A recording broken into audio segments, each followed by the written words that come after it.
সেই বাংলাকে মানুষ আবার খুঁজছে।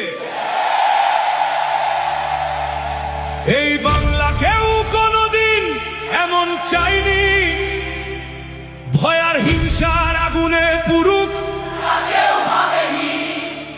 বুদ্ধবাবু অনেক আগেই বলে গেছিলেন, ঘৃণার বিভেদের রাজনীতি আগুন ডেকে আনবে।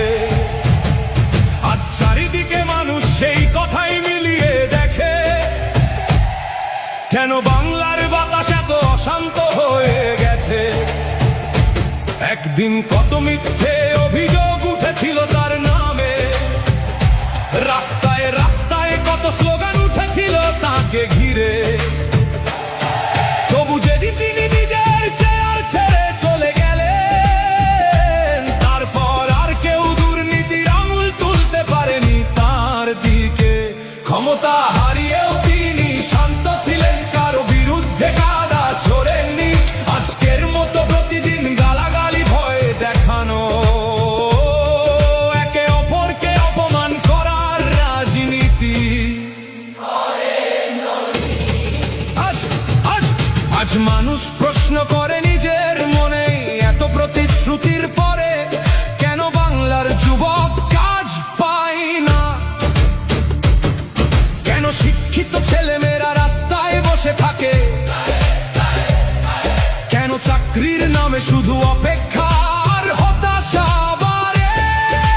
ধর্মের নামে রাজনীতি আর কতদিন চলবে?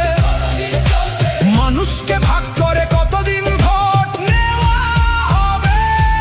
আমরা ঘৃণা চাই না, আমরা অশান্তি চাই না, আমরা শিক্ষা চাই, ধর্ম চাই, নিরাপদ ভবিষ্যৎ চাই। আজ বাংলার মানুষ ক্লান্ত এই বিষাক্ত পরিবেশে, চারিদিকে শুধু কাদা ছড়াছুড়ি আর দোষারোপ।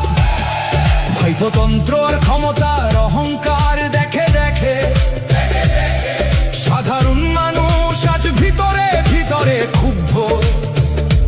তোমাদের এই শাসনের পতনের সুর শুরু হয়েছে, মানুষ এখন সব বুঝতে শিখেছে।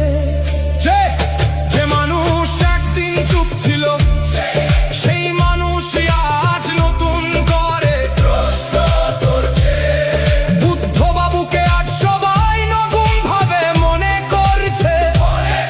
কারণ মানুষ এখন আজ এই দিনে বুদ্ধবাবুকে সবাই মনে করছে। শান্ত সেই বাংলাকে মানুষ আবার খুঁজছে।